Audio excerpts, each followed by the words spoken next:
والعادیات ضبحا فالموریات قدحا فالمغیرات صبحا فأثرن به نقعا فوسطن به جمعا۔ یہ آیات جو ہیں اس میں گھوڑوں کی بات کی جا رہی ہے جو گھوڑے کسی کیمپ پر یا کسی گاؤں پر حملہ کرتے ہیں رات کے دوران، بالکل رات کے آخر میں صبح صبح۔ والعادیات ضبحا، ایسے گھوڑے جن کی آواز نکل رہی ہے، ضبح۔ عادیات کہتے ہیں تیز چلنے والے گھوڑوں کو۔ وہ سین کھینچا جا رہا ہے کہ کچھ تھوڑے سے گھوڑے ہیں، 10 سے کم، عادیات 10 سے کم کے لیے استعمال ہوتا ہے، 8 7 9 گھوڑے ہیں اور وہ سب چلا رہے ہیں ان کو تیز تیز، اور ان کی سانس تیز تیز نکل رہی ہے۔ فالموریات قدحا، ان کے جو پیر ہوتے ہیں نا گھوڑوں کے، ہارس شو جو میٹل کے بنے ہوتے ہیں، وہ جب پتھر پہ لگتے ہیں تو چنگاریاں نکلنی شروع ہوتی ہیں۔ فالموریات قدحا، کیمرہ آپ کو پیروں پر لے جاتا ہے۔ فالمغیرات صبحا، اور وہ پھر جب حملہ کرتے ہیں تو وہ صبح کے ٹائم پہ ڈاکہ مارتے ہیں۔ اصل ٹائم صحرا میں ڈاکہ مارنے کا صبح نہیں ہوتی، کب ہوتی ہے؟ رات۔ آپ کو you have the advantage of night, اب رات کا کور ہے تو آپ اس میں حملہ بھی کریں گے، کچھ نظر بھی نہیں آئے گا، صاحب آپ غائب بھی ہو جائیں گے۔ صبح کے ٹائم یہ بھی پتہ چلے گا دور سے آ رہے ہیں، یہ بھی پتہ چلے گا کس طرف گئے، ٹھیک ہے نا؟ تو وہ ایک ایسا وقت ہے جب حملہ کرنا مناسب نہیں ہے۔ لگتا یہ ہے کہ جو حملہ کرنے والے ہیں ان کو کسی چیز کا خوف ہی نہیں ہے، نہ ان کو نہ ان کے گھوڑوں کو، وہ تو موت کی طرف بھاگے جا رہے ہیں۔ فالموریات قدحا فالمغیرات صبحا، صبح کے ٹائم میں جا رہے ہیں، یہ شاکنگ سی بات ہے۔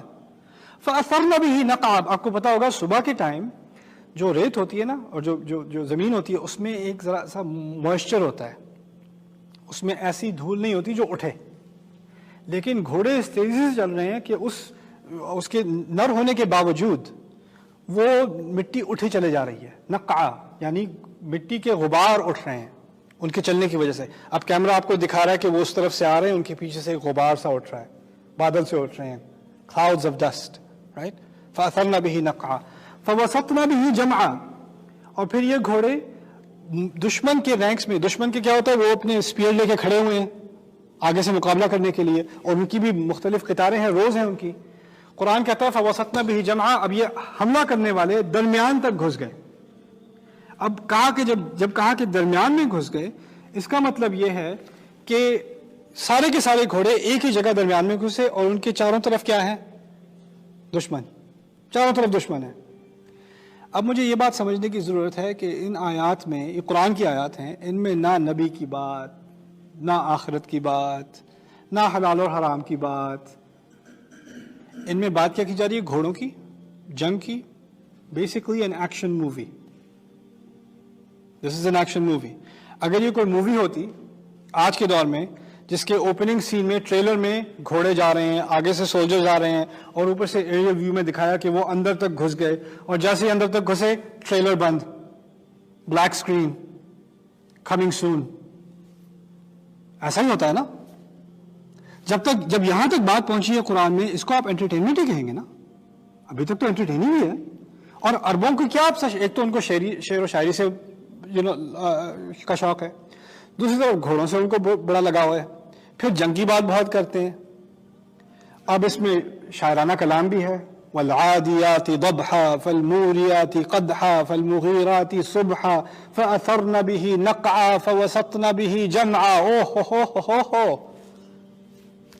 اور اس کے بعد اس میں ایکشن سین بھی ہے، اور اس ایکشن سین میں اس کلائمیکس پر پہنچ کر عرب بیٹھا ہوا سن میں پھر کیا ہوا، آگے کیا ہوا؟ اور آگے قرآن کی آیت کیا ہے؟ ان الانسان لربہ لکنود۔ اس آیت کو سمجھنے کے لیے ایک بات سمجھیں، عربوں کو گھوڑوں کا بہت شوق تھا۔ گھوڑا ایسا جانور ہے جو عام جانور کی طبیعت میں ہوتا ہے، آگے خطرہ دیکھے تو دوسری طرف بھاگتا ہے نا۔ گھوڑا اپنے مالک کی وفاداری میں موت کی طرف بھاگ رہا ہے، ایسا ہی نہیں ہے نا؟ موت کی طرف بھاگ رہا ہے۔ اگر کسی کا گھوڑا ہو اور وہ اس کلام کو سنے، اس کو شاعری سمجھ کر کلام کو سنے، وہ سمجھے میرا گھوڑا تو بہت ہی وفادار ہے، اس کو اس بات کا احساس ہو کہ میں اس گھوڑے کا مالک، اور یہ گھوڑا اپنی موت کی طرف بھاگ رہا ہے میری خاطر۔ اس بات کو ذہن میں رکھتے ہوئے اگلی آیت کو سمجھے، ان الانسان لربہ لکنود۔ انسان اپنے رب کے معاملے میں کچھ وفادار نہیں ہے، وَإِنَّهُ عَلَى ذَلِكَ لَشَهِيدٌ، اور اس بات کا وہ خود اچھی طرح گواہ ہے۔ گواہی کیسے ملی؟ ابھی خود وہ گواہ تھا کہ اس کا گھوڑا اس کے لیے کتنا وفادار ہے۔ تو اللہ تعالیٰ کہتے ہیں تو گھوڑے کا مالک ہے، تیرا بھی تو مالک ہے، تیری وفاداری کہاں ہے؟ وَإِنَّهُ لِحُبِّ الْخَيْرِ لَشَدِيدٌ، لیکن تجھے خزانے کا شوق، لوٹ مار کر لینے کا شوق، وسیم لوٹ مار کا ہی تو تھا نا، وہ شوق تیرا بہت شدید ہے، وفاداری شدید نہیں ہے. کیا بات کی ہے، آدھی بات لگ رہا تھا انٹرٹینمنٹ ہے، شعر ہے، شعر سے بات یاد دہانی پر لے آئے، ہدایت پر لے آئے، روحانیت پر لے آئے. یہ قرآن کا اثر ہے، یہ قرآن کی خاص نوعیت ہے. اس میں ایک ایلیمنٹ ہے انٹرٹینمنٹ کا، واقعی ہے. عرب اسی لیے آ کر ابو جہل، ابو سفیان، اسلام سے پہلے ابو سفیان اور اخنس ابن شریک چھپ چھپ کر رات کے اندھیرے میں رسول صلی اللہ علیہ وسلم کے کمرے کے باہر ایسے کان لگا کے قرآن سنا کرتے تھے، مزہ آتا تھا ان کو سننے کا. اور ان تینوں کو کسی کو نہیں پتا تھا کہ دوسرا وہاں آیا ہوا ہے. صبح ہوتی تھی تو جاتے تھے واپس جا رہے ہیں، ایک دوسرے سے ٹکرا گئے. تم یہاں کیا کر رہے ہو؟ تم یہاں کیا کر رہے ہو؟ اچھا چھوڑو کیا کر رہے ہو، آئندہ مت آنا. اچھا میں بھی نہیں آؤں گا. 3 دن مسلسل پکڑے گئے ایک دوسرے کے ساتھ. پھر کہا دیکھو اگر کسی یہ جو ینگ لڑکے ہیں نا یہاں کے، انہوں نے دیکھ لیا تو مصیبت پڑ جائے گی. سبحان اللہ. یہ ابو سفیان نے بتائی تھی بات اس مسلمان ہونے کے بعد کہ یہ ہوا کرتا تھا رسول کے زمانے میں علیہ الصلوۃ والسلام. یہ سب میں نے آپ کے لیے اس لیے شیئر کیا ہے کہ ہمارے دور میں اگر ہمیں اگلی جنریشن کو دین سکھانا ہے تو ہمیں صرف قرآن کا پیغام نہیں، قرآن کا سٹائل بھی سمجھنے کی ضرورت ہے. قرآن کے سٹائل میں بات ایسی ہے جو کسی کو لگے، جو کسی کو دلچسپ معلوم ہو، جس سے اس کی انٹرسٹ بنے، پھر آگے جا کے بات بنتی ہے. اگر میں نے ٹین ایجر سے بات کرنی ہے، کالج اسٹوڈنٹ سے بات کرنی ہے، تو مجھے پہلے یہ سمجھنا ہوگا کہ ان کی دلچسپی کس چیز میں ہے، وہ کس چیز میں کی obsession ہے ان کے ہاں. پھر ان سے بات کرنی پڑے گی، اس کا کچھ استعمال کرنا پڑے گا. قرآن نے استعمال کیا، میں کیوں نہ کروں؟ قرآن نے گھوڑوں کا استعمال کیوں کیا ہے؟ یہ تو مکی صورت ہے، نہ تو اس میں جہاد کی بات، نہ ابھی بدر ہوا ہے، نہ احد، کچھ بھی نہیں. یہ گھوڑے کی بات اور اغارہ کی بات، اغارہ ڈاکے مارنے کو کہتے ہیں. یہ میں نے اس لیے کہا کہ جب کہا ہے نا کہ یہ شعر نہیں سکھایا، یہ شعر سے کئی اعلیٰ چیز ہے. انسان کی دلچسپی کو سمجھ کر اس کی دلچسپی کا فائدہ اٹھا کے اس کو ہدایت دینا. وہ لِيُنذِرَ مَنْ كَانَ، اور وہ قرآن مبین پھر کہتے ہیں لِيُنذِرَ مَنْ كَانَ حَيًّا وَيَحِقَّ الْقَوْلُ عَلَى الْكَافِرِينَ، تاکہ یہ جو لوگ جو ابھی تک زندہ ہیں ان کو خبردار کر دے. ابھی کہا تھا نا 1 دفعہ میں موت دے دوں گا، ابھی کہا تھا 1 دفعہ میں شکل بگاڑ دوں گا. اب کہا ابھی تک زندہ ہو نا، جو لوگ زندہ ہیں ان کے لیے یہ خبرداری ہو جائے. دوسرا معنی اس کا لوگوں نے لیا ہے کہ دل کا مردہ ہونا، دل کا زندہ ہونا.